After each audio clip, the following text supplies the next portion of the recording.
जीनत मेरी बहनों, जीनत मेरी बहनों, क्यों बढ़ती हो बाजार,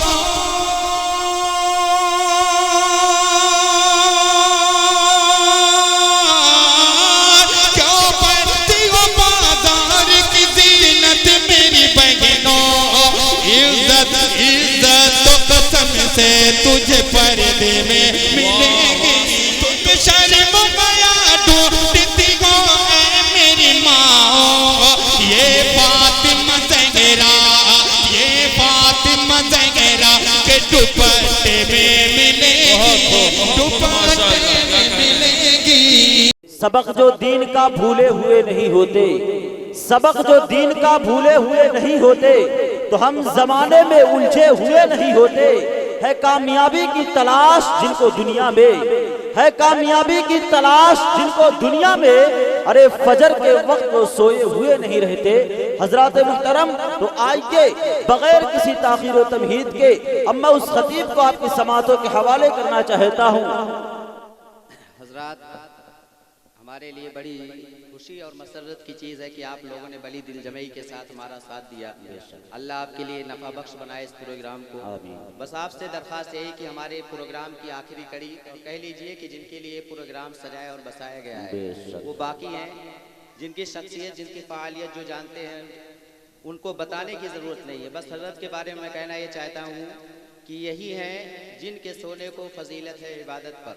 वाह, यही हैं जिनके सोने को फजीलत है इबादत पर, बहुत इन्हीं की इत्तिका पर नाज करती है मुसलमानी। अब बिला ताक़ीद मेरे भाइयों, हम सब के सामने हमारे मुअज़्ज़ज़ मेहमान, या कह लीजिए मेहमान खुसूसी और मेरी दिल की मुराद आपके सामने हाजिर होने जा रही है। आप सब उनका साथ दें, इंशाअल्लाह हमारे लिए और आपके लिए ज़ख़ीरे आखिरत हो।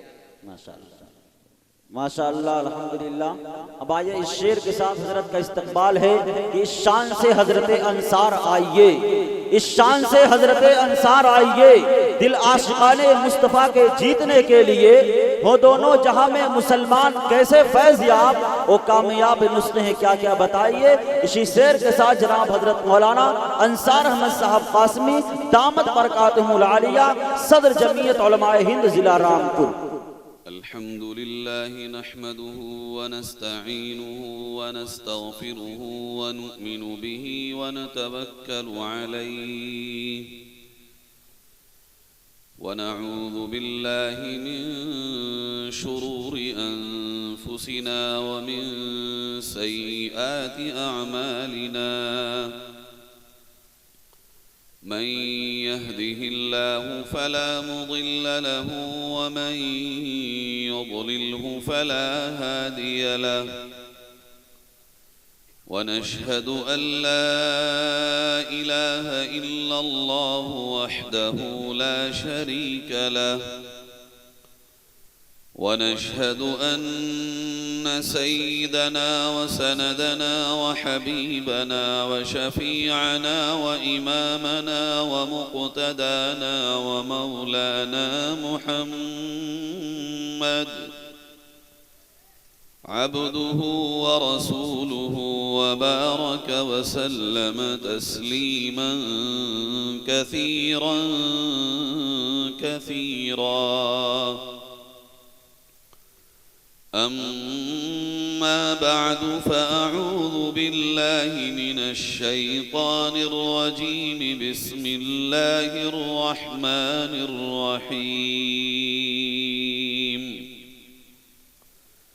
वअतीउल्लाह व रसूलहु व ला तनाज़अू फ़तफ़शलू व तज़हब रिहुकुम वस्बिरू इन्नल्लाह मअस्साबिरीन। सदक़ल्लाहु मौलानल अज़ीम। दरूद शरीफ पढ़ लें। अल्लाहुम्मा सल्लि अला सय्यिदिना व अला आलि सय्यिदिना व मौलाना मुहम्मद कमा सल्लैत अला इब्राहीम व अला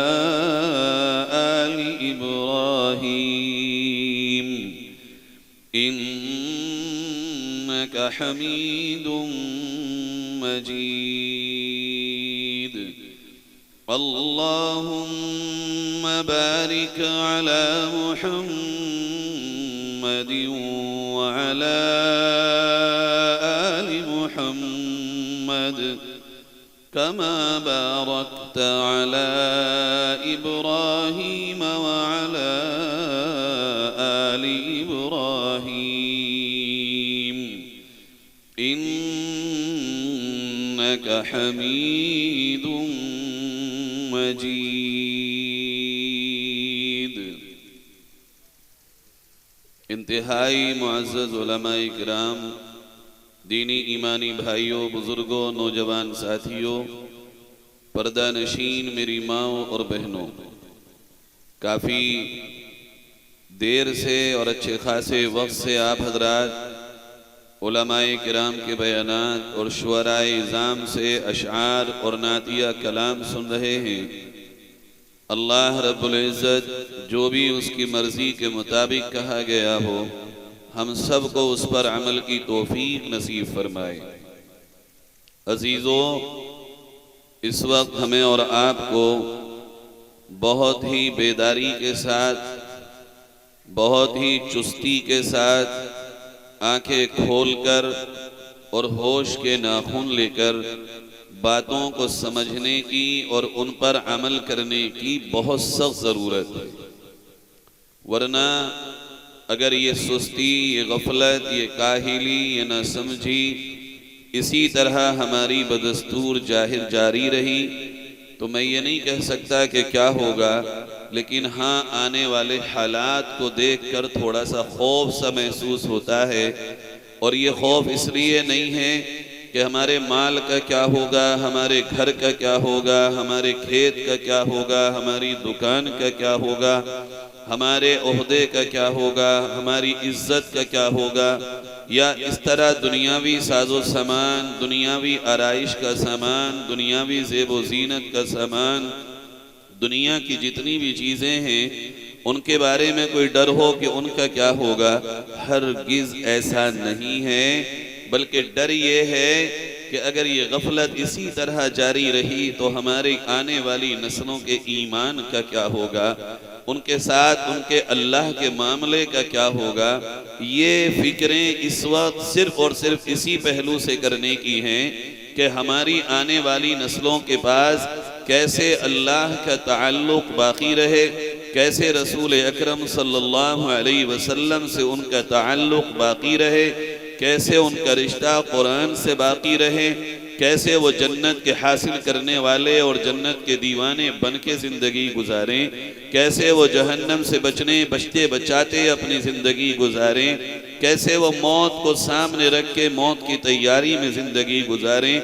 मैं ये कहने नहीं आया हूँ आपसे कि आप बहुत बुरे हैं। यहाँ जितने जवान बैठे हैं आप बहुत अच्छे हैं। आप यहाँ क्यों आए हैं, ये सवाल अगर मैं आपसे पूछूं तो यहाँ कोई ना पैसा बट रहा है, न दौलत बट रही है, न अशरफियाँ बट रही हैं, न ओहदे बट रहे हैं, न नाम बट रहे हैं, न शोहरत बट रही है, न अखबार की सुर्खियाँ बन रही हैं, न आपके नामों से टीवी चैनल पे कोई खबर चल रही है।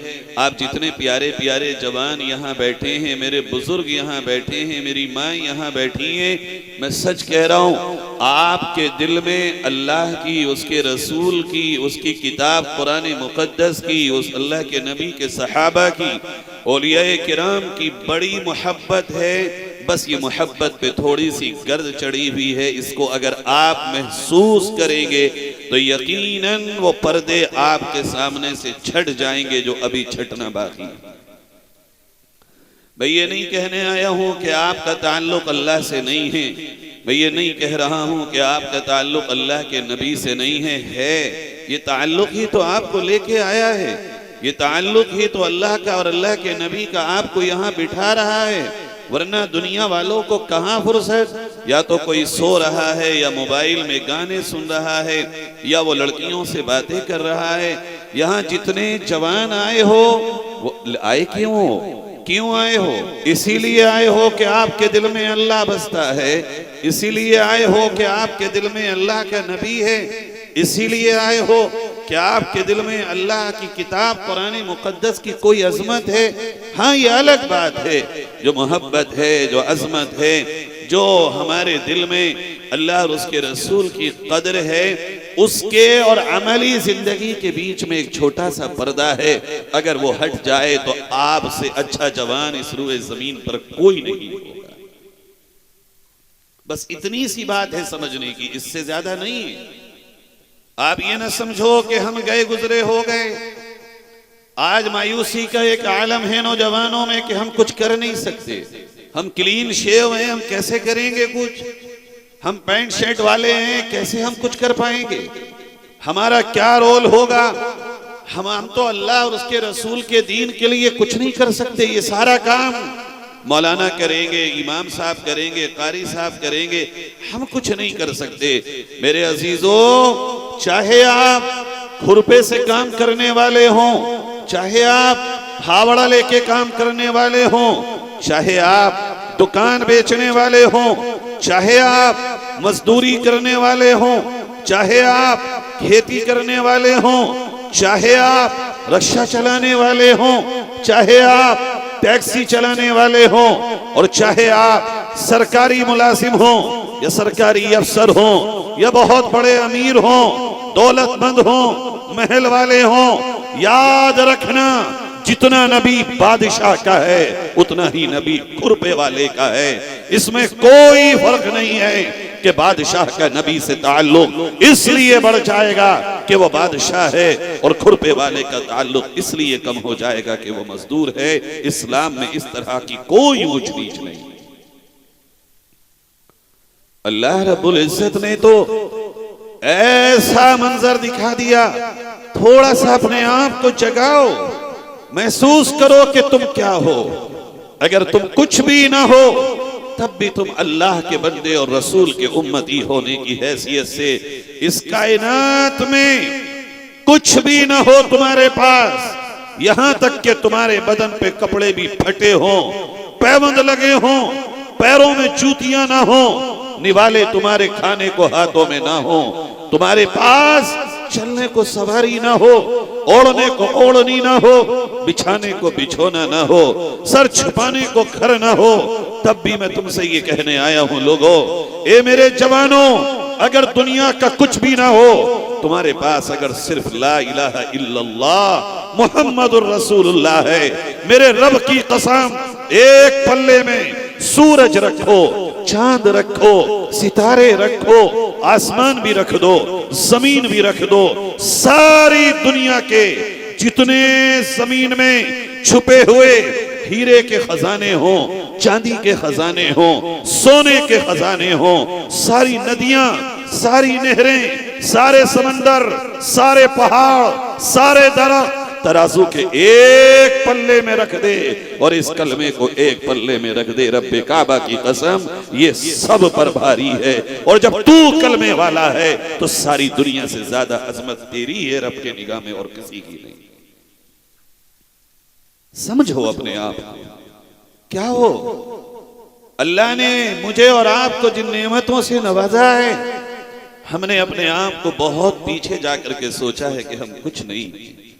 तुम नबी के फौजी हो, तुम नबी के सिपह सलार हो, तुम काली कमली वाले के जाबाज जियाले हो, तुम ला इलाहा इल्लल्लाह मुहम्मदुर रसूलुल्लाह के रखवाले हो, तुम्हारे सरों पे अल्लाह ने मोहब्बत रसूल का ताज सजाया है। और यही हुआ था कि जब सहाबाए किराम को अल्लाह का उसके रसूल का ताल्लुक मिला, फिर उन्हें दुनिया में किसी चीज के न होने का कभी गम नहीं हुआ। और उन्होंने ये महसूस किया कि हमें दुनिया की कोई चीज मिले या ना मिले, लेकिन हमें जो अल्लाह ने अपने हबीब की शक्ल में तोहफा दिया है, अब इसके बाद हमें किसी चीज की तमन्ना नहीं है।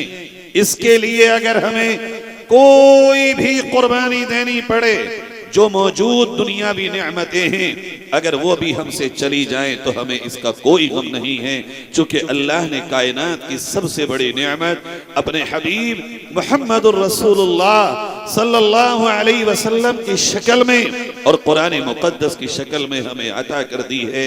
इसलिए अब अगर कोई हमसे कहे घर छोड़ के चले जाओ, हम मक्के में अपना घर छोड़ के ईमान की खातिर जाने तैयार हैं।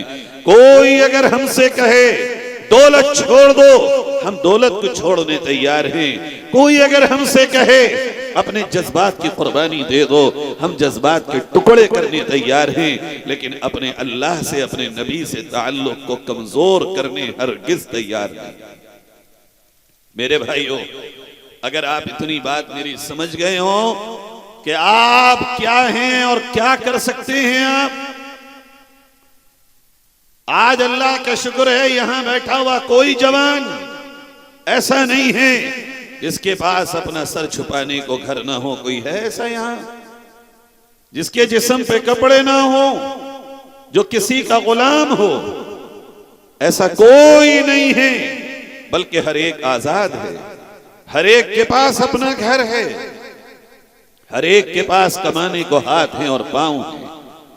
मेरे प्यारो, देखो तो जरा हजरत बिलाल हबशी रज़ी अल्लाह अन्हु, जिनका ना अपना घर, जिनका ना अपना इख्तियार, अपने आप पर गुलाम, जिनके पास न कोई दौलत न दुनिया भी कोई हुस्न है।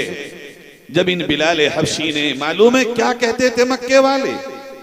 यही बिलाल हबशी रज़ी अल्लाह अन्हु अगर मक्के में किसी के सामने से गुजर जाते और वो कहीं सफर पे जा रहा होता तो वो अपने सफर को कैंसिल कर दिया करता था और ये कहता था, ये मनहूस नऊज़ुबिल्लाह माज़अल्लाह, ये बिलाल रास्ते में आ गया, ये काला काला हबशी वाला ये रास्ते में मेरे सामने आ गया, मेरे सफर में नहूसत आ गई, अब मैं सफर नहीं करूंगा।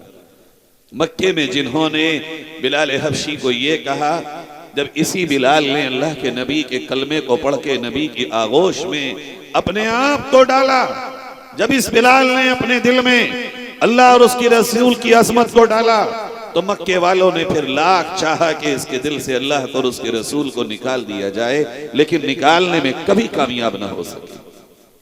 यहां तक हुआ कि सीने पे पत्थर रख दिए गए तपते हुए, लिटा दिया गया गर्म रेत पर।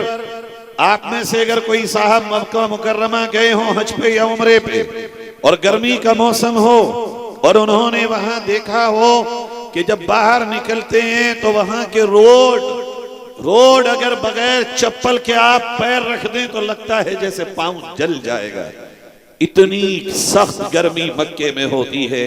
उसकी वजह यह है कि वहां के तमाम पहाड़ सिर्फ और सिर्फ काले ही काले हैं, किसी पहाड़ पे कोई हरियाली नहीं है, कोई पेड़ नहीं है, और फिर उनके अंदर छुपे हुए वो खजाने हैं जो आग से ताल्लुक रखते हैं।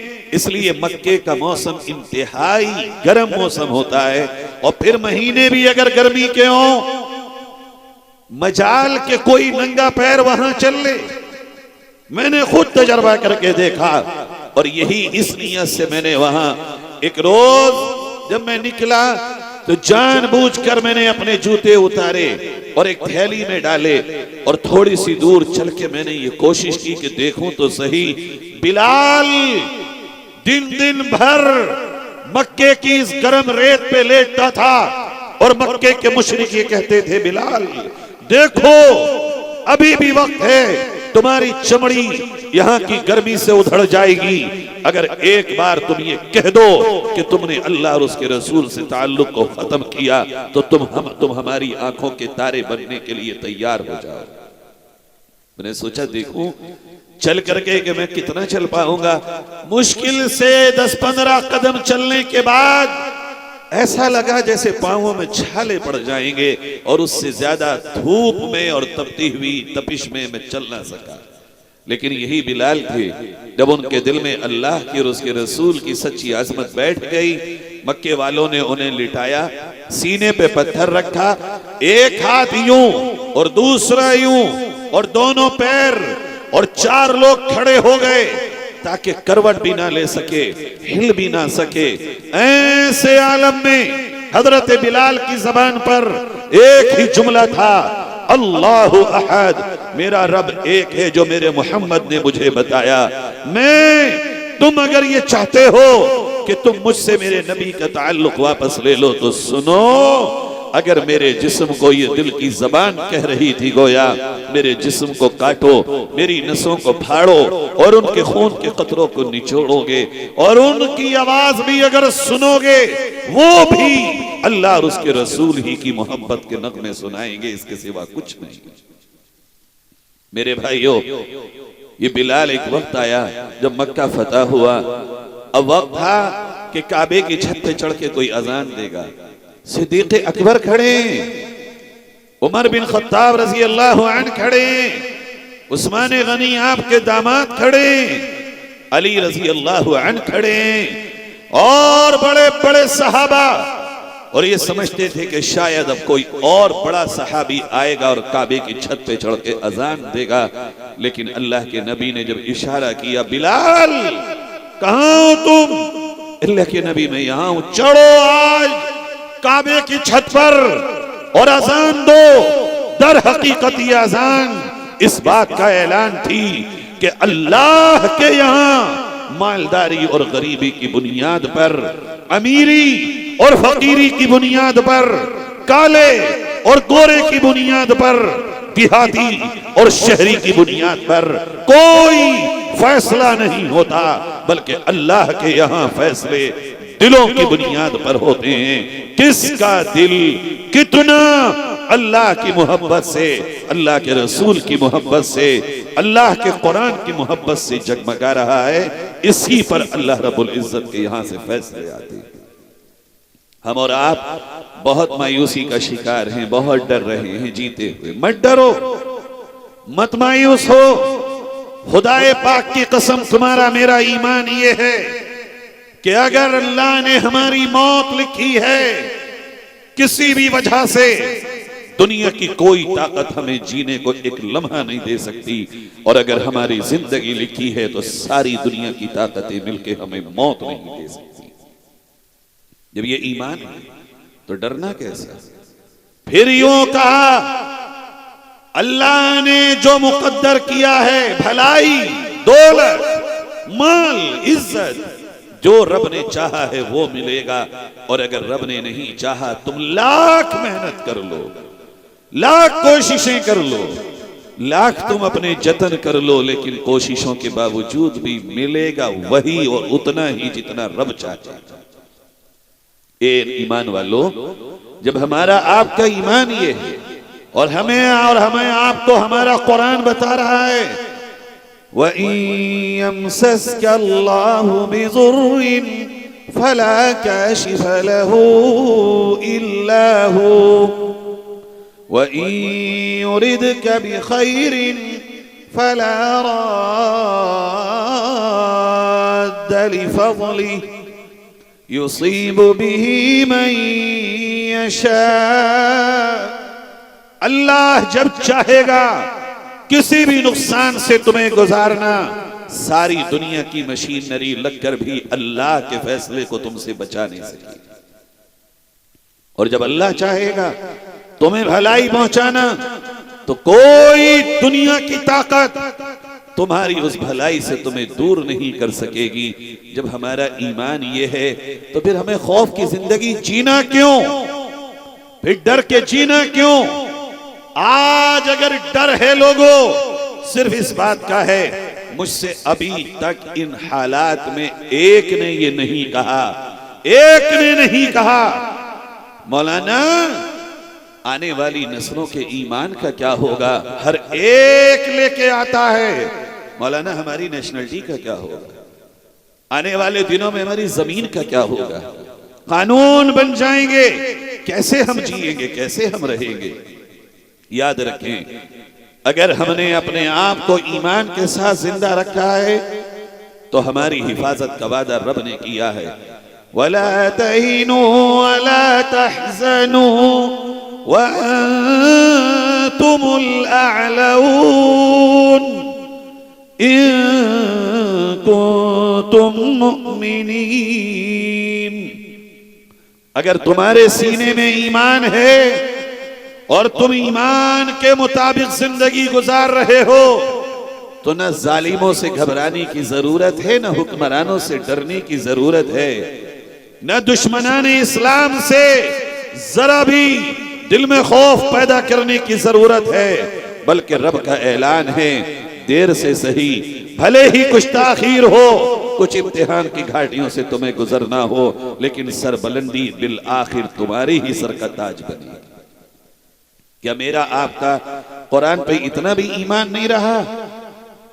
मायूसी का ये आलम पड़ोस के सा भाई पर कोई जुल्म हो रहा हो और दूसरा पड़ोसी अपने घर में ताला लगा रहा हो कि कहीं ये जुल्म चल के मेरे घर की तरफ ना आ जाए।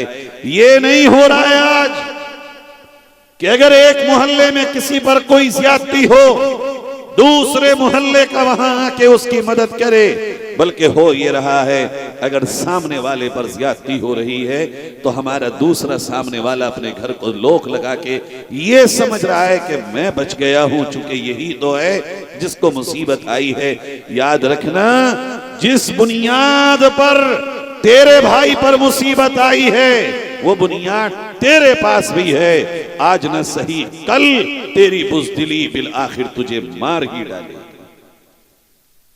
आओ मेरे अजीजों, अल्लाह के नबी सल्लल्लाहु अलैहि वसल्लम दुनिया से जरूर तशरीफ ले गए हैं, लेकिन आपकी तालीमात आज भी हमारे और आपके लिए इसी तरह जिंदा हैं जैसे आपकी जिंदगी में सहाबा के लिए जिंदा थी। नौजवानों में आप ही से खास तौर पर कह रहा हूं, और चंद बातें कहूंगा, बहुत ज्यादा नहीं, अमली तौर पर। बताओ, कुछ मायूसी से निकलने की कोशिश करोगे? हाथ उठा के कहो, आज के बाद कोई मायूसी नहीं होगी इंशाअल्लाह, कोई खौफ नहीं। लेकिन खौफ का ये मतलब हरगिज नहीं है कि हम ही जालिम बन जाएं, हम भी गलत करें। निडर होने का ये मतलब हरगिज नहीं होता कि हम भी गलत राहों पर चल पड़ें। खौफ न होने का मतलब ये होता है कि जब बात कहने की आए तो हक बात कहें, और उस बात को कहने के लिए चाहे हमें कितने ही इम्तिहान की राहों से गुजरना क्यों ना पड़े। अब बात आगे चले, अल्लाह ने ये हमें आपको जिंदगी दी, ये दूसरी बात और समझें, फिर उसके बाद दो तीन बात काम करने की मैं आपको बता के रुखसत हो जाऊंगा। ये जिंदगी दर हकीकत हमारी नहीं है। हम ये समझ बैठे हैं नौजवानों कि ये जवानी हमारे पास हमेशा रहेगी, शायद यही ख्याल है। हम ये समझ रहे हैं कि ये जवानी की ताकत, ये जवानी की कुव्वत, ये शबाब, ये हम यंगमैन हमेशा रहेंगे। देख लो, यहां जितने सफेद बाल वाले बूढ़े बैठे हैं ना, ये भी कभी मेरी तुम्हारी तरह जवान होते थे। इन बुजुर्गों से पूछो, ये यूं कहेंगे ऐसा लगता है जैसे अभी हम बचपन में खेल रहे थे और गुजरे हुए कल की बात है, पता ही नहीं चला बुढ़ापा कैसे आ गया, अभी की तो बात थी। और अगर इन बड़े बूढ़ों और बुजुर्गों का कोई हम उम्र मिल जाए और जब ये बातें कर रहे होते हैं बचपन की, तो ऐसा लगता है जैसे कल की बातें कर रहे हैं। मेरे प्यारो, तो हमने अपनी जवानी पे क्यों भरोसा किया हुआ है? आज तक कभी हमने आपने ये गौर किया कि ये जवान जनाजे जो उठते हैं ये किस बात का पैगाम है? क्या कोई जवान को मौत नहीं आएगी या बच्चे को मौत नहीं आएगी? हो सकता है किसी को बुढ़ापा ना मिले, हो सकता है किसी को जवानी ना मिले। आए हो, जाओगे, पैदा हुए हो, मरना भी होगा, जवानी आई है, बुढ़ापा भी होगा, लेकिन ये जवानी जो तुम्हें मिली है ईमान वालों, अगर तुम भी अपनी जवानी को उसी तरह खर्च करोगे जिस तरह गैर कर रहा है, तो तुम्हारी जवानी के मकसद में और उसकी जवानी के मकसद में कोई फर्क नहीं रहा। तुम्हारी जवानी रब ने तुम्हें इसलिए दी है कि तुम रातों को मोबाइल पे अपनी जवानी की रात गुजार दो, इसलिए जवानी आई है तुम्हारे पास। कितने ही जवान थे जो जवान होने से पहले दुनिया से चले गए, अल्लाह ने तुम्हें ही क्यों जवान किया? अल्लामा इकबाल ने कहा था, उकाबिरू जब बेदार होती है जवानों में, उनको अपनी मंजिल नजर आती है आसमानों में। नहीं तेरा नशेमन कसरे सुल्तानी के गुंबद पर, तो शाही है बसेरा कर पहाड़ों की चट्टानों में। तुम इसलिए जवान हो कि तुम दुनिया के लिए जियो और दुनिया के लिए मरो। तुम्हारी जवानी की सुबह भी दुनिया में हो, शाम भी दुनिया में हो। और अब ये प्रधानी के इलेक्शन आ रहे हैं, सारे जवानों का काम ही ये हो जाएगा कि कभी इसकी बैठक पे जाना, कभी उसकी बैठक पे जाना। अगर तुम अपनी जवानी को थोड़ा सा हटा लो, थोड़ा सा हटा लो, तरीका बदल लो। मैं ये नहीं कह रहा हूं कि जवानों पढ़ना छोड़ दो, स्कूल छोड़ दो, ये नहीं कह रहा हूं आपसे कि दुकान छोड़ दो, ये नहीं कह रहा हूं आपसे कि खेती करना छोड़ दो, ये नहीं कह रहा हूं आपसे कि कारोबार करना छोड़ दो। बस मैं ये कह रहा हूं कि इस जवानी के हर कदम को तुम अपने अल्लाह और उसके रसूल के लिए उठाना शुरू कर दो। कैसे? इस तरह जिस तरह अल्लाह के पाक नबी सल्लल्लाहु अलैहि वसल्लम ने अपनी जवानी की उम्र को मक्के में गुजारा। 40 साल तक मेरे नबी सल्लल्लाहु अलैहि वसल्लम मक्के में जिंदगी गुजारते हैं और 40 साल के बाद एक लम्हा आया गारे हिरा में कि हजरत जिब्रील अमी आए और आकर के कहने लगे इक़रा। अल्लाह के नबी ने फरमाया मा अना बिक़ारी, मैं पढ़ा हुआ नहीं हूं, ये एहतियाती तर्जुमा में कर रहा हूं। दूसरी मर्तबा दबाया इक़रा, पढ़िए। आपने कहा मैं तो नहीं पढ़ा हुआ हूं, मैं नहीं पढ़ सकता, मैं नहीं पढ़ सकता। तीसरी मर्तबा कहा इक़रा, पढ़िए। आपने फिर कहा भाई मैं नहीं पढ़ सकता। फिर हजरत जिब्रील ने पढ़ाया और आपने पढ़ा। जब वहां से आप सल्लल्लाहु अलैहि वसल्लम घर तशरीफ लाए तो फौरन अम्मा खदीजा से कहने लगे ज़म्मिलूनी ज़म्मिलूनी, ए मेरी प्यारी बीवी खदीजा जल्दी से मुझे कंबल उड़ा दे। लक़द खशीतु अला नफ्सी, मुझे डर है कि मेरी जान न चली जाए। जुमले देखो मेरे नबी के। मैं बहुत अहम बात कह रहा हूं मेरे प्यारे जवानों, मेरे बुजुर्गों, खुदा के लिए मेरी इन बातों को दिल से लगा के जाना। अल्लाह के नबी कहते हैं लक़द खशीतु अला नफ्सी। जरा गौर करो, मैं और आप जब अपनी बीवी से कह रहे हो मुझे लगता है कि मैं बचूंगा नहीं, तो बीवी के दिल पे क्या गुजरेगी, आंखों से आंसू जारी हो जाएंगे। और जब मैं ये कहूं अपनी बीवी या माँ या बहन के सामने कि अब मेरी जान नहीं बचेगी, मुझे लग रहा है कि अब मैं जा रहा हूं, ये कैसा माहौल होगा, उस वक्त का सीन कैसा क्रिएट हो रहा होगा, कैसा एटमॉस्फेयर होगा, कैसा सीरियस माहौल होगा उस वक्त कि जब इंसान ये कहे कोई भी अब मैं बचने वाला नहीं हूं, मुझे तो डर है कि अब मैं नहीं बचूंगा। उस वक्त जज्बाती ताल्लुकात वो होते हैं कि इंसान के हाथ पांव फूल जाते हैं।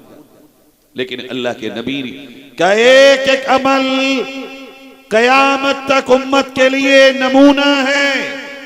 उस वक्त अल्लाह के नबी सल्लल्लाहु अलैहि वसल्लम से अम्मा खदीजा क्या कहती, माओ बहनों जरा दिल पे हाथ रख के इस जुमले को सुनो। और मेरे भाइयों, अल्लाह के नबी से अम्मा खदीजा कहती वल्लाह ला युखज़ीकल्लाहु अबदा, हे मेरे सरताज, मैं खुदा की कसम खा के कहती हूं अल्लाह आपको कुछ नहीं होने देगा। ये मुहावरे के एतबार से मैंने तर्जुमा किया। वल्लाह ला युखज़ीकल्लाहु अबदा, हे मेरे आका, मैं अल्लाह की कसम खा के कहती हूं अल्लाह आपको कुछ नहीं होने देगा। क्यों? इन्नका लतसिलुर रहीम, इसलिए कि आप तो रिश्तेदारियों को जोड़ने वाले हैं, तोड़ने वाले नहीं। क्या पता चला? एक सबक दिया, जो भी लोग दुनिया में अपनी रिश्तेदारियों को जोड़ते हैं और रिश्तेदारियों का ख्याल रखते हैं, टूटती हुई रिश्तेदारियों की हिफाजत करते हैं, गोया आज भी उनके लिए उम्मती होने की हैसियत से एक माँ का पैगाम यही है, ए मेरे साका की उम्मत के लोगों, अगर तुम इस अमल को दोहरा दोगे, वल्लाह ला युखज़ीकुमुल्लाहु अबदा, इसलिए कि तुम रिश्तेदारियों को जोड़ते हो, अल्लाह आज भी तुम्हें कुछ नहीं होने देगा। आज तो हमारी रिश्तेदारियां बिखर गई। पुराने दौर में जब हम छोटे थे, हमारे फुफेरे मुमेरे भाई जब आते थे, मामू के, फूफा के, चचाओं के भाई जब जमा होते थे ऐसा लगता था बगैर ईद के भी ईद हो गई। आज कितना कंफ्यूजन क्रिएट हो गया, आज कितनी गलतफहमियां हो गई। साले और बहनोई में मोहब्बत न रही, दामाद ससुर में मोहब्बत न रही, भाई भाई में मोहब्बत न रही, बल्कि रिश्ते खींच चुके हैं, दीवारें खड़ी हो चुकी हैं और ऐसा लगता है गैरों के लिए नरम, अपनों के लिए उसके दिल पत्थर बन गए हैं। याद रखना, जब खूनी रिश्तेदारियां टूटने लगे, अल्लाह रब्बुल इज्जत की मदद आसमान और जमीन के बीच लटक जाती है, आती नहीं। अरे देखो आंखें उठा के, ये अल्लाह की मदद बहुत करीब है, ये आने को तैयार है। सुनो दिल के कानों से अल्लाह की मदद के आने की गनगनाहट। थोड़ा सा अपने आप को ऊपर उठाओ और अपने दिल को पीछे करो, देखो अल्लाह की मदद आसमान से बारिश से तेज तुम पर बरसने को तैयार है। रिश्तों को आज हमने जोड़ा कब? अल्लाह के पाक नबी सल्लल्लाहु अलैहि वसल्लम फरमाते हैं कल क़यामत में ये रिश्तेदारी अल्लाह के अर्श के सामने आएगी और यूं कहेगी, ये अल्लाह जिसने मुझे जोड़ा आज उस पे तू नजरे करम फरमा दे, और जिसने मुझे तोड़ा आज उसकी पकड़ तू फरमा ले। अल्लाह रिश्तेदारी की शिकायत को कबूल फरमाएगा और जिन्होंने रिश्तेदारियों को तोड़ा होगा उनकी पकड़ हो जाएगी। अच्छा, इससे आगे मैं इस पर चाहूं तो बहुत बात कहूं, बहुत बात कहूं। आज हम कह रहे हैं बहुत घाटे में हैं, बहुत नुकसान में हैं। देखो अल्लाह का कुरान क्या कह रहा है। अल्लाह के कुरान ने एक मोहर लगा के हमें एक ऐलान कर दिया, वयक़तऊन मा अमरल्लाहु बिहि अन युसल वयुफ्सिदून फिल अर्द उलाइका हुमुल खासिरून। जो लोग उन रिश्तेदारियों को तोड़ते हैं जिनको अल्लाह ने जोड़ने का हुक्म दिया, ये तो दुनिया और आखिरत दोनों में घाटे में रहे। अच्छा, हम रिश्तेदारियों को जो जोड़ते हैं ना, वो भी अल्लाह के लिए नहीं जोड़ते। अगर किसी की कोई इख्तिलाफ और शादी का वक्त आ जाए, लोग ये कहते हैं कि भाई सारे लोग आएंगे तुम्हारे यहाँ खाना खाने को, एक तुम्हारे चचा नहीं होंगे, दुनिया क्या कहेगी, चलो उनको भी मना लो। अब ये चाहता है मनाने के लिए, लेकिन अल्लाह के लिए नहीं, दुनिया वालों के लिए। और अल्लाह के लिए अगर कोई रिश्तेदारियों को जोड़ ले और झुक जाए, नीचे हो जाए, अल्लाह के नबी फरमाते हैं अगर तुम्हें झुकने में, अपने ताल्लुकात को हमवार करने के लिए, जोड़ने के लिए अगर तुम थोड़ा सा झुक जाओ और तुम्हें ये लगे कि झुकने से तुम्हारी इज्जत कम हुई है, मोहम्मद ऐलान करता है कयामत में मोहम्मद से आके तुम अपनी घटी हुई इज्जत को वापस ले लेना। है कहां हम झुकने को तैयार? मेरे अजीजों, रिश्तों की अहमियत को भूल चुके हो। अरे ये तो दुनिया की अकल भी कहती है, जिनका खानदान मजबूत होता है जालिम उनकी तरफ आंख उठाने से 100 बार घबराता है। और रहा मामला दुनिया वालों का, वो क्या कहें, तुम्हारे तो रब ने तुम्हें एक जबरदस्ती का हुक्म दिया, जोड़ो जोड़ो रिश्तेदारियों को। अल्लाह के नबी सल्लल्लाहु अलैहि वसल्लम एक मर्तबा बड़े अच्छे माहौल में बैठे हुए हैं घर में, अम्मा आयशा से कहते हैं आयशा मांगो आज क्या मांगती हो। अम्मा आयशा बहुत ज़हीना और फतीना खातून थी। कहने लगी अल्लाह के नबी इजाजत हो तो मशवरा कर लूं अब्बा हुजूर से। कहां जाओ? अल्लाह के नबी सल्लल्लाहु अलैहि वसल्लम के पास से उठी और हजरत अबू बकर के पास आई। कहने लगी अब्बा आज तो आका इसलिए ऐसा ऐसा कह रहे हैं कि मांगो, क्या मांगती हो? अब हमारी मां और बहनों, एक मांग शोहर से तुम्हारी भी है, एक मांग मेरी अम्मा की है। हजरत आयशा रजी अल्लाह अन्हा से अबू बकर सिद्दीक कहने लगे बेटी जा और जाके अपने सरताज और हमारे आका सल्लल्लाहु अलैहि वसल्लम से ये पूछ ले कि आप जब शबे मेराज आसमानों से ऊपर अल्लाह से मुलाकात को गए थे, बहुत सी बातें वो जो राज़ो नियाज की सिर्फ आप और आपका अल्लाह जानता है, उनमें से एक बात तोहफे में बता के अता कर दीजिए। अम्मा आयशा आई, आका मेरा मशवरा हो गया, अब मुझे आपने कहा था जो मांगो अता करेंगे। हाँ हाँ, कहा वो जो आप मेराज को गए थे, अल्लाह से आपकी मुलाकात हुई, कुछ बातें तो वो हैं जो आपने बता दी, लेकिन कुरान ये कहता है हुई वो बातें जो हुई, जो रब और उसका रसूल जानता है और कोई नहीं जानता। ए मेरे सरताज, उनमें से एक बात तोहफे में मुझे अता कर दीजिए। मेरे आका मुस्कुराए, कहा वाह रे सिद्दीक, तेरी सदाकत पे कुर्बान है जमाना, यकीनन तू इसी काबिल था और यही उम्मीद थी तुझसे, कैसा ही तू मशवरा देगा। ए आयशा, मेरे अल्लाह ने मुझसे बशब मेराज ही वादा फरमाया है कि तेरी उम्मत में जो दो दिलों को मिलाने की मेहनत करेगा और दो दिलों में मोहब्बत पैदा कराने की कोशिश करेगा, अल्लाह उसके सारे गुनाहों को माफ फरमा देगा और उसकी मग़फ़िरत का फैसला फरमा देगा।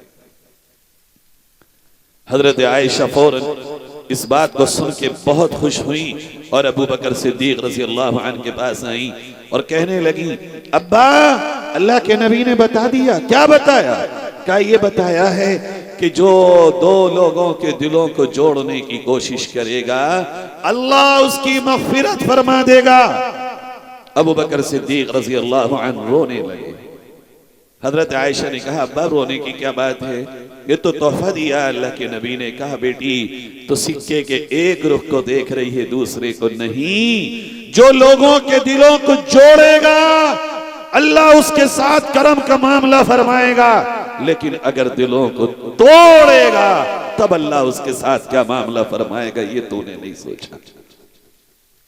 आज मेरे प्यारो, हम दिलों को तोड़ने वाले हैं, इधर इसकी कहते हैं, उधर उसकी कहते हैं और हम और उकसाते हैं। तुम किसी से कम हो, तुम्हें कोई कमी है बालो दौलत की, चलो एमएलए के पास, चलो प्रधान के पास, चलो मंत्री के पास, अरे 5,000 रुपए में इसके खिलाफ मुकदमा लिखवा देंगे, दे दो थानेदार को। यूं लोग बातें करते हैं और दूसरों एक दूसरे के दिलों को दूर करने की कोशिश करते हैं। याद रखना, अल्लाह के नजदीक दिलों में दूरियां पैदा कराने वाला पाखाने से भी ज्यादा नापसंदीदा है, इससे ज्यादा भी उसकी अहमियत नहीं है।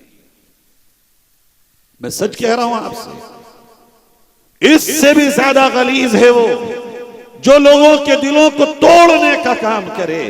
अरे नबी तो दुश्मनों के दिलों को जीतने आए थे, तो नबी का नाम लेके लोगों के दिलों को तोड़ता है। सोच, कयामत में नबी के सामने तू अपना मुंह दिखाने के काबिल भी है या नहीं। आओ मेरे भाइयों, जोड़ने वाले बनो और ऐसे दिलों को जोड़ो, ऐसा जोड़ो कि अगर तुम्हें कितना भी झुकना पड़ जाए किसी में सुलह कराने के लिए, आखिरी हदें पार कर देना। हमारे एक मौलाना साहब थे, मैं जानता हूं उन्हें जाती तौर पर, दो भाइयों में इख्तिलाफ हुआ, वो मनाने के लिए गए, नहीं मान रहे थे, फौरन वो उनके पैरों में गिर गए। कहा, चचा एक मौलवी का सर आपके पैरों में पड़ा है, चाहे तो इसकी लाज रख लो, चाहे तो इस पे लात मार दो, अल्लाह का वास्ता है आपको, आप अपने दिलों को साफ करके सगे भाई हो, एक दूसरे से दिल मिला लो।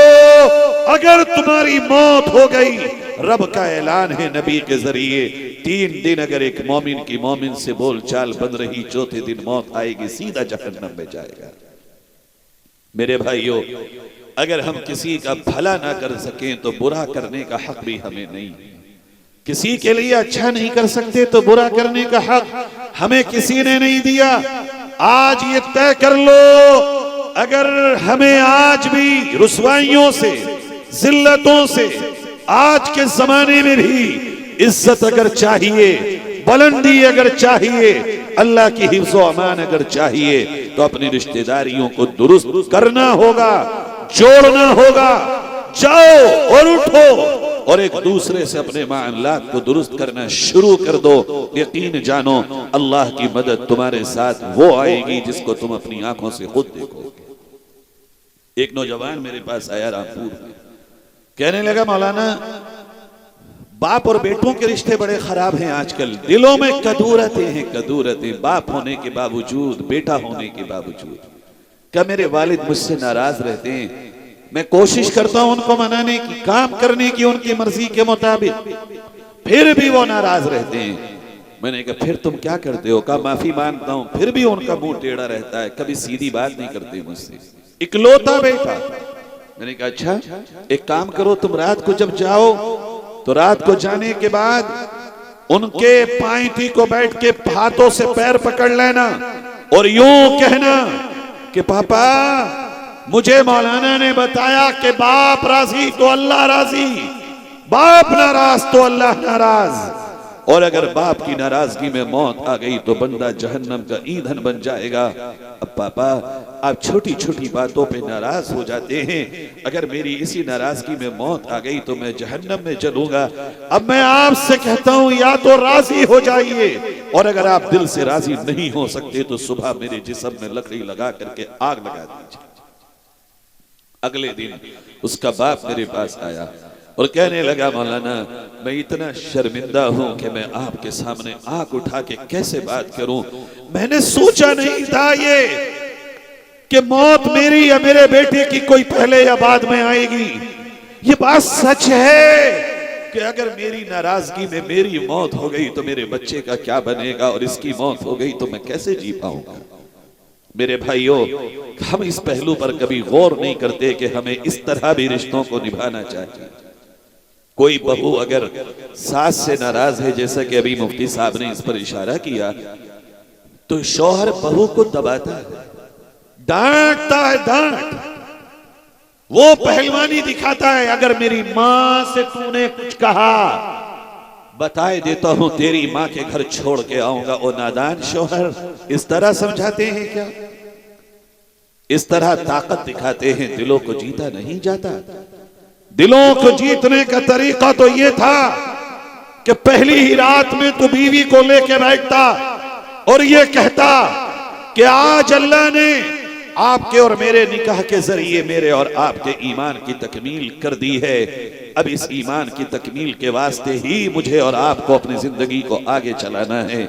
मैंने निकाह इसलिए किया है ताकि मेरा ईमान सलामत रहे, मेरी आंखें झुकी रहें, मेरी शर्मगाह की हिफाजत हो, और मैं और आप दोनों मिलके जन्नत के दूल्हा और दुल्हन बन सकें। अगर इस तरह जहन साजी होती तो यकीनन तेरी बीवी तेरी माँ को अपनी माँ समझती, फिर भी ना मानती, फिर बिठालता, फिर उससे कहता कि बेगम देखो बात ये नहीं है कि तुम्हें मेरी माँ की कोई बात बुरी लग रही हो, याद रखो अल्लाह ने दुनिया में नबी के अलावा किसी को मासूम नहीं बनाया।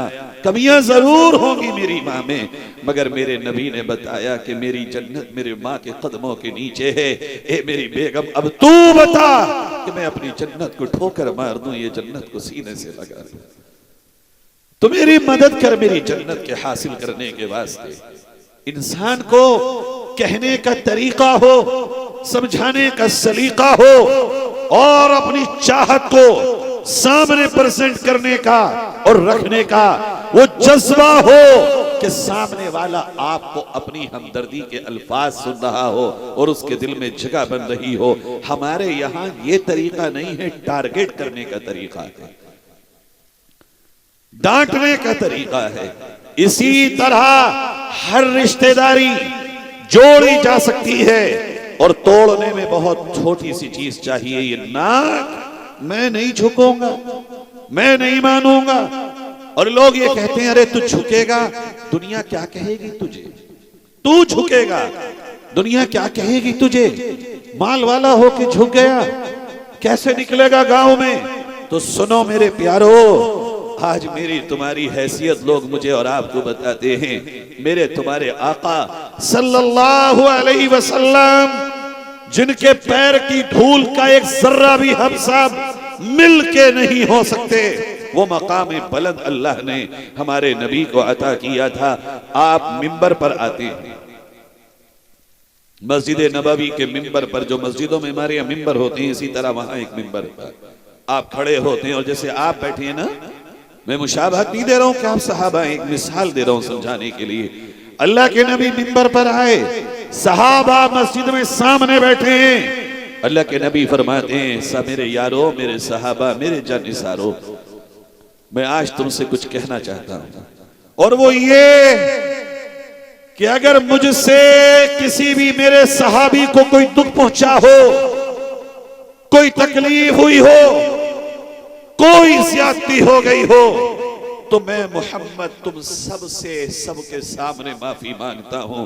या तो मोहम्मद को माफ कर दो, और अगर माफ ना कर सको तो मोहम्मद तुम्हें बदला देने के लिए तैयार है।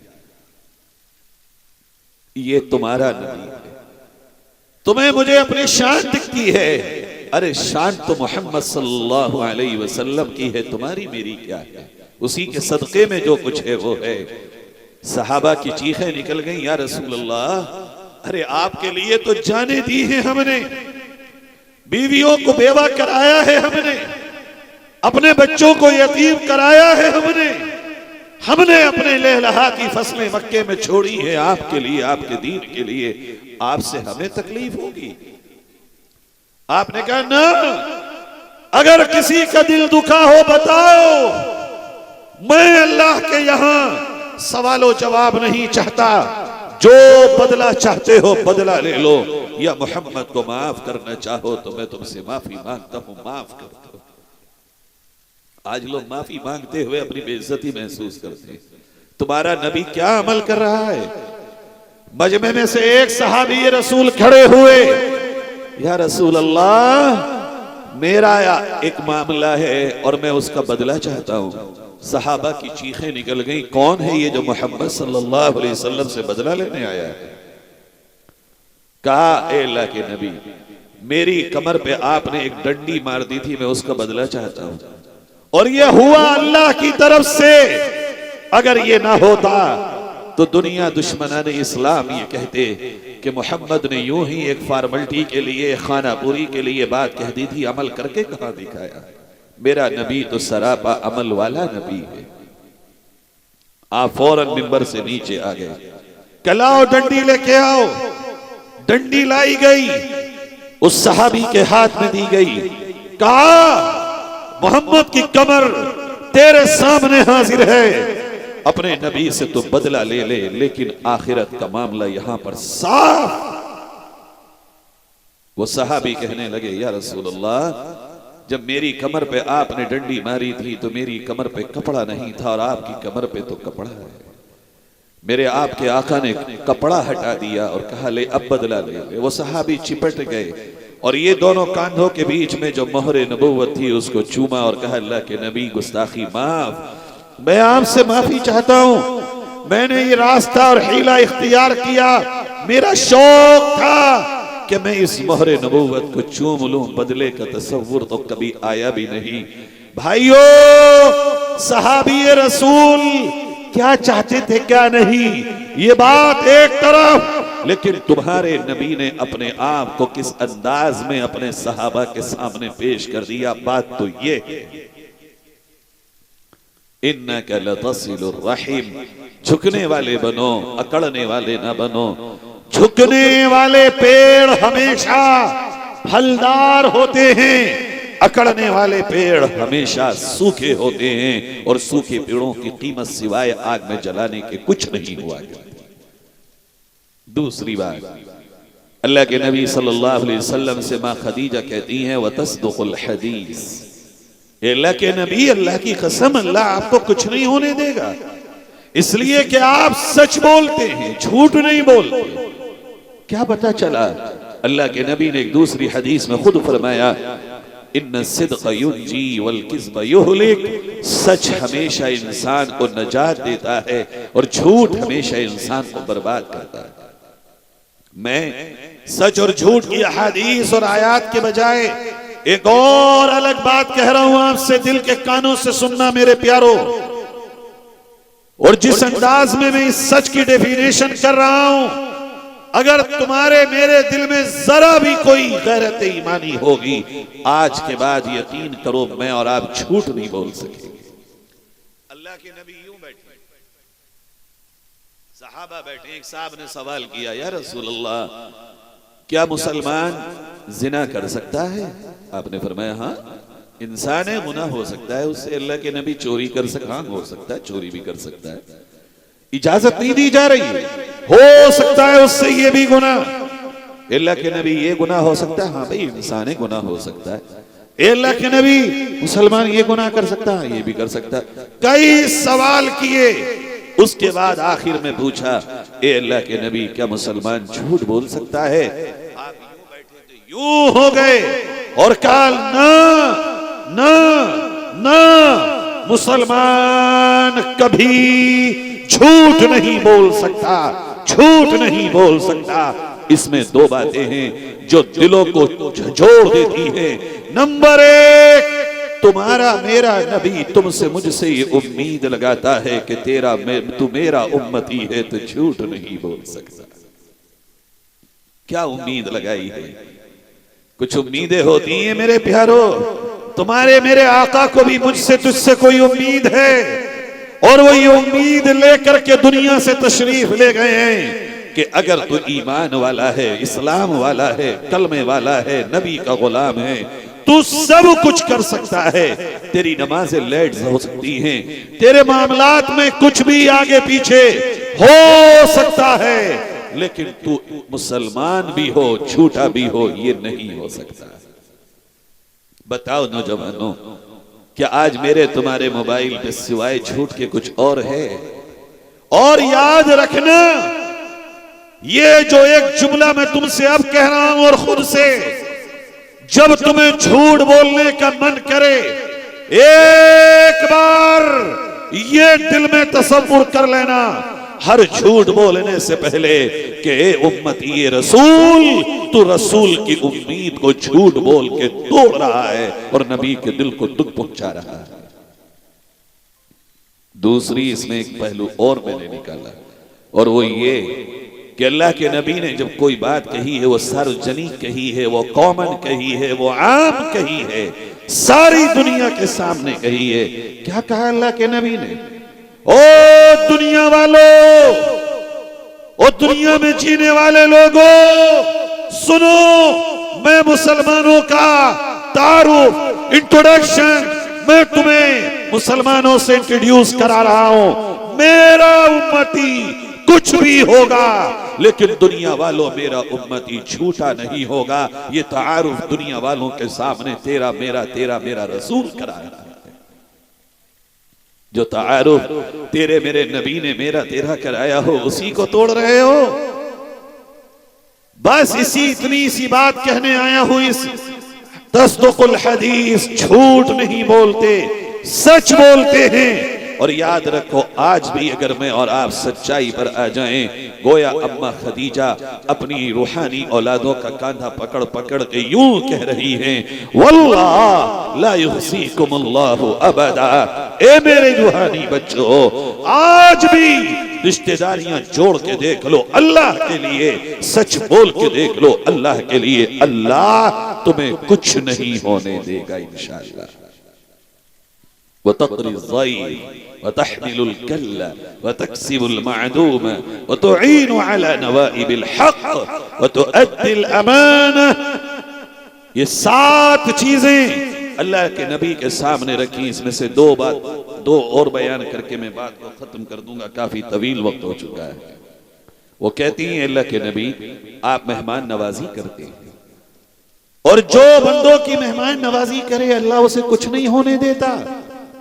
आज हम मेहमान नवाजी कर रहे हैं? ना ना ना, बिल्कुल नहीं, माफ करना ना, ये मेहमान नवाजी नहीं है जो हम और आप कर रहे हैं।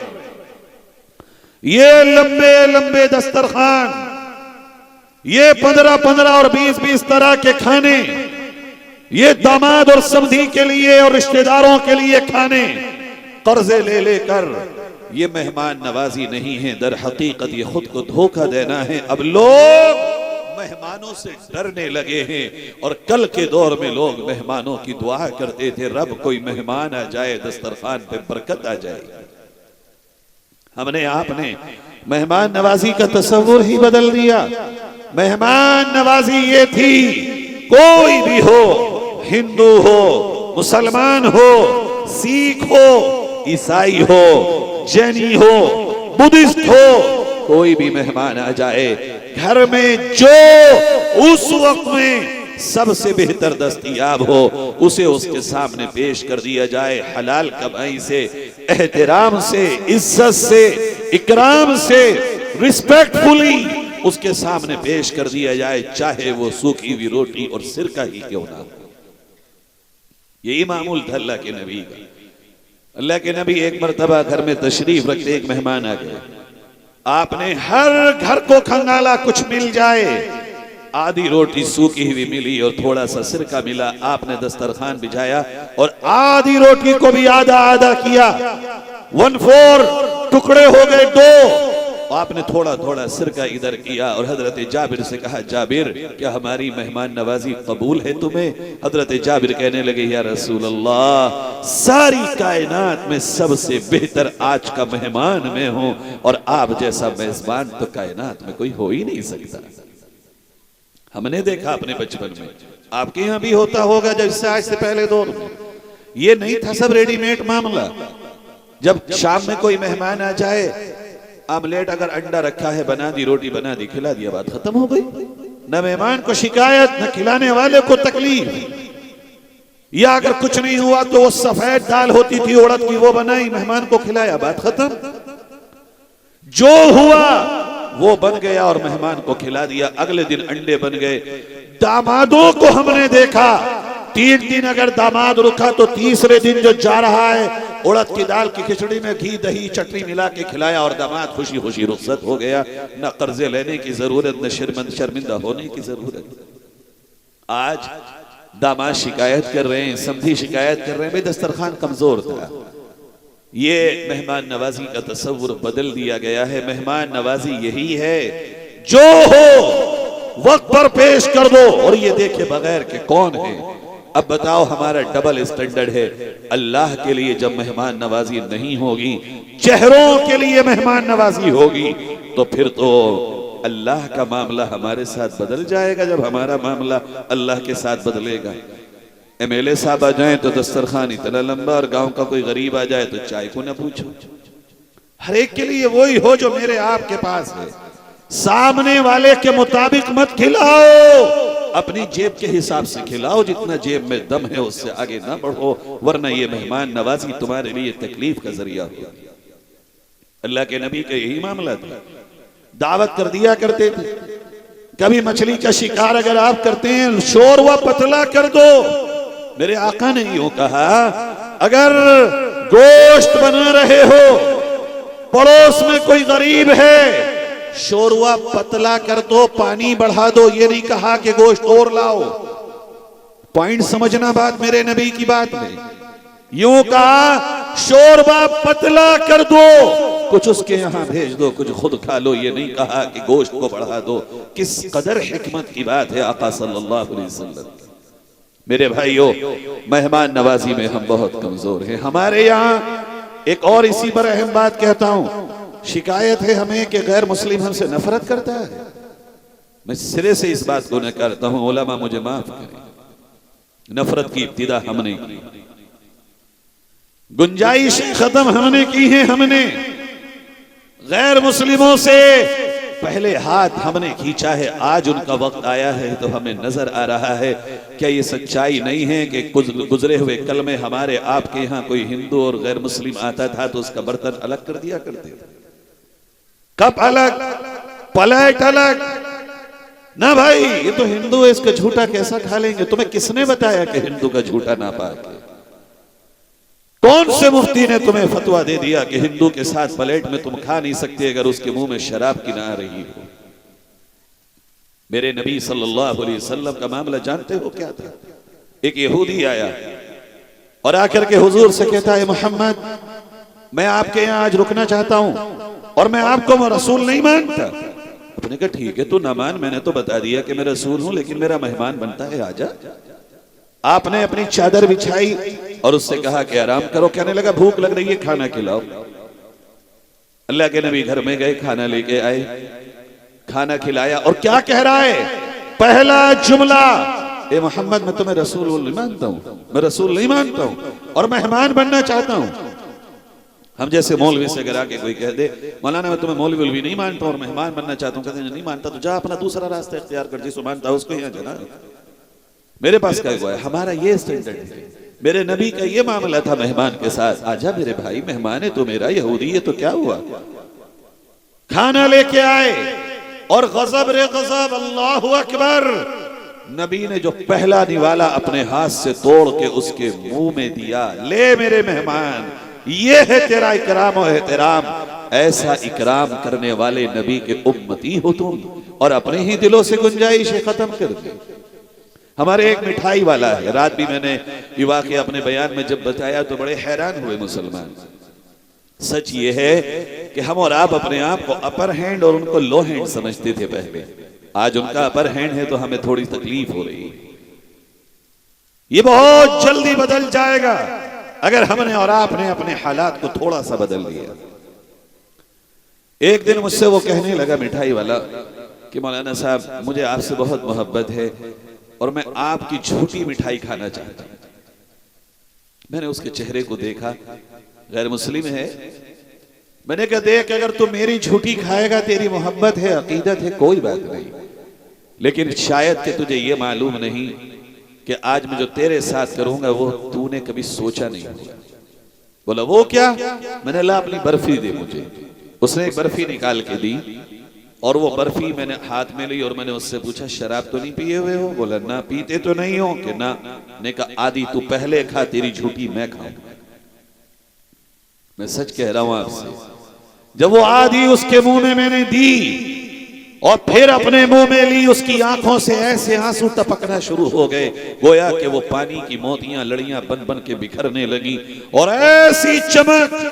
कहने लगे मौलाना मैंने तो ये सोचा कभी नहीं था वाकई अपने ख्याल में। मैंने कहा देख ये जो तरीका है मोहब्बत बांटने का, मेहमानों का इकराम करने का, दिलों को जोड़ने का, ये मेरा नहीं है, ये इस्लाम का है, ये कुरान का है, इसमें मेरा कोई दखल नहीं। आप सोच नहीं सकते उसके बाद उसके अल्फाज क्या थे। मैं अगर पूरी बात बताऊंगा तो आपके यहाँ ये सारी रिकॉर्डिंग हो रही है, मुनासिब नहीं है। वो सोच नहीं सकते आप, ये करके देख लो। आज खुदा की कसम नफरत पैदा करने वाले नाकाम होंगे। तुम्हारे अंदाजे मोहब्बत से उनके दिलों में वो मोहब्बत पैदा होगी कि तुम तसव्वुर नहीं कर सकते हो। गाली का जवाब गाली नहीं होता, बुराई का जवाब बुराई नहीं होता, सख्ती का जवाब सख्ती नहीं होता, बदकलामी का जवाब बदकलामी नहीं होता, तलवार का जवाब तलवार नहीं होता। अगर होता तो इस्लाम तेरे मेरे घर में आज नहीं होता। मेरे भाइयों, चौथी बात, अल्लाह के नबी सल्लल्लाहु अलैहि वसल्लम के बारे में मैं 4 बातों को मिला के एक बात कह रहा हूं। अल्लाह के नबी दूसरों की मदद करते थे जितना आपसे होती थी, ये देखे बगैर कि कौन हिंदू कौन मुसलमान, कोई फर्क नहीं है। जो सामने आया उसकी मदद को मेरे नबी ने अपने आप को पेश कर दिया। सिर्फ एक वाकया मदद का बताता हूं और उस पर सबक देने की अपने आप को और अपने नौजवानों को कोशिश करता हूं कि शायद के आज का ये जलसा आपके लिए इस मुल्क में जीने की उम्मीदें बढ़ाएगा। अल्लाह के नबी रास्ते में जा रहे हैं, एक बुढ़िया सामने नजर आई। वाकया आपने हजारों बार सुना होगा। देखा कि बूढ़ी है, सामान बहुत है, उठता नहीं है। आप गए करीब और एक लफ्ज कहा आपने और यूं कहा, मां, पहला लफ्ज मां, और पैगाम दिया इस लफ्ज से मेरे आपके नबी ने, ए मेरी उम्मत के लोगों, जब किसी परेशान हाल को देखो, ये मत देखना कि ये कौन है, किस मजहब का है, कौन से खानदान का है, दुश्मन का है या अपना है। बल्कि उसके साथ पहला जुमला और पहला लफ्ज वो इस्तेमाल करना कि सामने वाला तुम्हें अपना महसूस करे और उसके दिल में अपनायत सी लगने लगे। आज हम करते हैं ये। कितने नौजवानों, जब तुम मोटरसाइकिल पे जाते हो तुम्हारे सामने से बूढ़े गुजरते हैं, बाजार वाले दिन ठेलों में बूढ़ी औरतें और बूढ़े बुजुर्ग अपना सामान लेके बाजार से गुजर रहे होते हैं पैदल पैदल, और तुम मोटरसाइकिल से आ रहे होते हो। कभी तुम्हें ख्याल आया कि तुम नबी की सुन्नत जिंदा कर सको? चाहते हो कि वो जिन्हें अल्लाह का नहीं पता, रसूल का नहीं पता, कुरान का नहीं पता, नबी का नहीं पता, जन्नत और जहन्नम का नहीं पता, वो तुम्हारे लिए दिल बड़ा कर लें, और जिन्हें सब कुछ पता वो दिल बंद कर लें, ये तो अल्लाह के यहाँ इंसाफ नहीं होगा। आपने अगली बात फरमाई, मां मैं आपके कोई काम आ सकता हूं?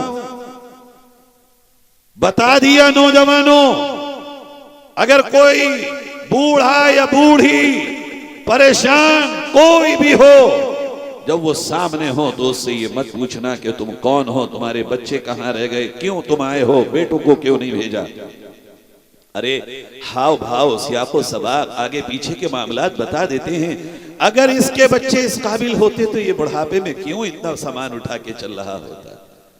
इतनी भी बात नहीं समझ सके तुम, बल्कि तुमने ये कह के उसके जख्मों को और कुरेद दिया। फौरन अपने आप को पेश कर दो, चचा, बाबा, अब्बा, दादा, माई, चाची, छोटा है तो बेटा, भाई, बहना, इस तरह रिश्तों में अल्फाज बोलो। और जब किसी को देखो कि इसको मेरी कोई मदद की जरूरत है, अपने आप को पेश करो कि मेरी आपको अगर कोई जरूरत हो और मैं आपके काम आ सकता हूं तो मैं हाजिर हूं।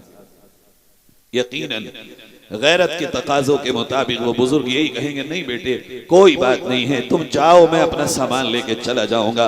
उस वक्त ए नौजवान मुस्लिम, तेरा फर्ज है कि तू ये कह लेना उस बूढ़े से, ए चचा या बाबा, आप ये कहते हैं कि मैं चला जाऊं, अगर आपकी जगह मेरा बाप होता तो क्या मैं इस तरह छोड़ के चला जाता? आपकी जगह मेरी मां होती तो क्या मैं छोड़ के चला जाता? आपकी जगह मेरा बेटा होता तो क्या मैं छोड़ के चला जाता? आपकी जगह मेरी बहन होती, ए बहन, क्या मैं उसे छोड़ के चला जाता? इंसानियत के रिश्ते से आप मेरे बाबा हैं, इंसानियत के रिश्ते से आप मेरी मां हैं, इंसानियत के रिश्ते से आप मेरी बहन, मेरी भाई, मेरी बेटी, मेरा भाई, मेरा चचा। ये तमाम रिश्तों में अप्लाई करके देखो, खुदाए पाक की कसम, जब इस अंदाज में किसी के सामने खुद को पेश करोगे, लाख दुनिया कोशिश कर ले, लेकिन तेरे वास्ते उसके दिल में नफरत को कोई बिठा नहीं सकेगा। नबी ने पेश कर दिया अपने आप को, कहा बेटे ये सामान है, उठता नहीं है, अगर होता तेरे बस की हो तो मेरा सामान पहुंचा दे जहां मुझे जाना है। कहा ये क्या बात हुई, ला हम और आप फुर्सत कहां है, बिल्कुल टाइम पे घर से निकलेंगे और वो स्पीड होगी कि दुनिया को तमाशा दिखाते चले जाएंगे। आधा घंटा पहले निकलो, पीछे की सीट खाली है ना, नियत करके निकलो, कार से निकलो, साइकिल से निकलो, पैदल निकलो या मोटरसाइकिल से निकलो, नियत करके निकलो कि घर से आधा घंटा पहले निकलेंगे, उस रास्ते पे जाएंगे जिस रास्ते से हमें कोई मिल जाए खिदमत के वास्ते, और अपने नबी की सुन्नत को जिंदा कर लें और नबी के नाम को रोशन कर दें उसके दिल में। नबी ने फौरन सामान उठाया, अपने कांधे पे रखा और चल दिए। भाइयों, अगले मरहले में जब नबी ने सामान जाके मंजिल पे रख दिया तो बूढ़ी औरत कहने लगी, बेटे मजदूरी क्या दूं, यहां आकर के अजीबो गरीब मैं अपना माहौल जब देखता हूं और ये नबी का अमल, तो दिल चाहता है कि खामोश होकर के अब चला जाऊं, लेकिन कयामत में बरोज़े महशर सवाल होगा, इस वास्ते ये बात कहता हूं। मुझे बहुत तकलीफ होती है अपने मामलात को देख करके, जो इस वक्त यहां पहुंच के जो उस औरत ने कहा, बेटे मजदूरी क्या दूं, मेरे आका कहते हैं, माँ एक तरफ बेटा कहती हो, दूसरी तरफ मजदूरी की बात करती हो। आप माँ हो, मैं बेटा, और कोई बेटा माँ से मजदूरी लिया करता है? नबी का अमल ये है। और मेरे प्यारो, तुम्हारा अमल ये है कि तुम घर से जब कार लेके जाते हो, ये नियत करते हो कि कुछ सवारियां बिठा लेंगे, किराया मिल जाएगा तो टोल का खर्चा निकल जाएगा। बिल्कुल अलग अलग सोच। नबी एक तरफ है, तुम दूसरी तरफ खड़े हो। कोई मैचिंग नहीं है, कोई अटैचमेंट नहीं है, कोई सिमिलरिटी नहीं है, कोई यकसानियत नहीं है। एक तरफ तुम हो गए और दूसरी तरफ नबी का अमल हो गया। कितना फर्क हो गया। काश के तुम भी इस बात को समझते और इसी तरह खिदमत को आगे बढ़ाते। मालूम है आपको, वो जो अभी परसों एक बच्चे को मारते हुए वीडियो आया पानी पिलाते हुए, क्यों आया? जानते हो क्यों आया? तुम्हारी दुश्मन ताकतें करोड़ों रुपया इसीलिए खर्च करते हैं कि इस तरह का कोई वाकया हो और उसे फैलाया जाए और आपके अंदर गुस्सा पैदा करके आया खौफ पैदा कर दिया जाए। हमें ऐसे वाकयात पर सबक लेने की जरूरत होती है। पहले उस बच्चे को खड़ा किया जा रहा है और सामने वाला कह रहा है, वीडियो में साफ आवाज आ रही है कि दोनों का फोटो आ जाए, फिर उसको मारा जा रहा है। पता नहीं वो नौजवान, वो मासूम बच्चा क्या कह के उसको वहां ले जाया गया और फिर ये किया गया। मैं इससे आगे कहता हूं, ये क्यों हुआ? इसका कसूर उनका कम, मेरा और तुम्हारा ज्यादा है। बताओ मुसलमानों, अपनी मस्जिदों में तुमने रात को ताले क्यों लगा दिए? तुमने अपनी मस्जिदों में रातों को बैतुल खलाओं में ताले क्यों लगा दिए? तुम्हारे वजूखाने बंद क्यों हो गए? तुमने अपने घर को ताला लगाना था, लगा देते। अल्लाह के घर को क्यों लगा दिया? सिर्फ इस वास्ते के माइक चोरी हो जाएगा। अल्लाह का घर तुमने अपनी जायदाद बना लिया। गुजरे हुए दौर में अल्लाह के घर में हिंदू या मुसलमान कोई ऐसा नहीं होता था जो आ ना सके। आज हमारे यहाँ कोई अल्लाह के घर में हिंदू आ जाए, हम ये घर अल्लाह का घर है, अल्लाह का घर है, बाहर जाओ बाहर जाओ बाहर जाओ। ये किसने तुम्हें बताया तरीका? होना तो ये चाहिए था कि तुम अपनी बस्ती के सारे हिंदुओं को बुलाते, मस्जिद में जमा करते और उनसे कहते, हाथ पांव धो के आओ, अल्लाह के घर में आओ और देखो हम अल्लाह के घर में कौन सी नमाज पढ़ते हैं और कौन सी इबादत करते हैं। जो तुम्हें बताया जाता है वो क्या है और जो हम करते हैं वो क्या है, आंखों से देखो। हमने सफाई का मौका नहीं दिया। गर्मी हुई, रोड पे मस्जिदें हैं, मदरसे हैं, सबीले तुमने क्यों ना लगाई? वाटर कूलर तुमने क्यों ना रखे? टबे पानी की भर के तुमने क्यों ना रखी? अगर फ्रिज लगानी थी तो फ्रिज का मुंह तुमने मस्जिद के बाहर की तरफ क्यों नहीं रखा, ताकि जो आए, और लिखा क्यों नहीं वहां हर धर्म का और हर कबीले का आदमी यहां से पानी पी सकता है, चूंकि ये उसका घर है जो सबका मालिक है। अमल हमने नहीं किया, इसलिए नफरत को बढ़ावा मिला। आज से ये तय करो, उन्होंने एक पानी का अमल करके आपकी आंखें खोली हैं। हर काम में अल्लाह की तरफ से इबरत है। तय करो, कोई मस्जिद में ताला नहीं होगा। जो चाहे अल्लाह के घर में आए, और अगर कोई शरारत करने के वास्ते आना भी चाहेगा तो वो अल्लाह का घर है। अल्लाह को इतना कमजोर मत समझो कि तुम अल्लाह के घर की हिफाजत करोगे और अल्लाह उसकी हिफाजत नहीं कर सकेगा। एक हुजरा होता है, सामान उसमें रखो, लोहे का गेट लगा और ताला लगा दो। कितनी बार आएगा चोर? कभी तो समझ आएगी बात। ऐसा नहीं है कि नहीं आएगी। अल्लाह के नबी की मस्जिद में तो यहूदी भी आ जाया करते थे, बल्कि एक मर्तबा ये हुआ कि मस्जिद में पेशाब तक कर दिया यहूदी ने। सहाबा दौड़े, अल्लाह के नबी ने हटा दिया, ना हट जाओ, और फिर अपने ही हाथों से डोल भर के सहाबा के साथ पानी डाला। हमने मस्जिदों के मामलात को बहुत बदल दिया, अपने घरों के मामलात को बदल दिया। भाइयों, ये आखिरी बात कह के आपसे जा रहा हूं। पहला काम, डर निकालो दिल से। दूसरा काम, अपने अंदर हिम्मत पैदा करो। तीसरा काम, अपने अपने घरों पे जाओ और गौर करो, जो रिश्तेदारियां टूटी हो किसी भी कीमत पर उनको जोड़ने के लिए कमर बस्ता हो जाओ, तैयार हो जाओ, कीमत कोई भी चुकानी पड़े, रिश्तेदारियों को जोड़ के दिखा दो। और फिर चौथा काम यह है, मौत ही क्यों ना आ जाए, सच से अपने आप को कभी दूर मत करना। और पांचवा काम यह है कि मेहमान नवाजी को फिर से जिंदा करो, मेहमानों की इज्जत, मेहमानों का इकराम, मेहमानों को अपनी जेब के मुताबिक हलाल पैसे से उनकी मेहमान नवाजी के करने के मामलात को फिर दोहराओ।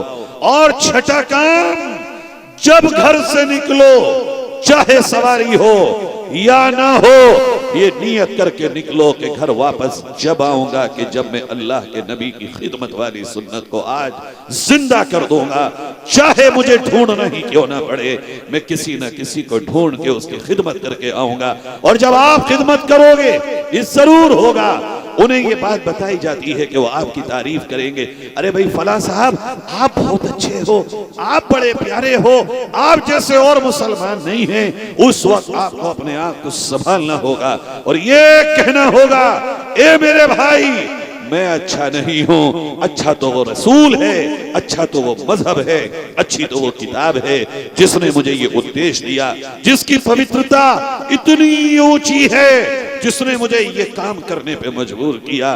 मैं कुछ नहीं हूं, अगर मेरा नबी, मेरा कुरान मुझे ना बताता तो मैं ये कभी ना कर पाता।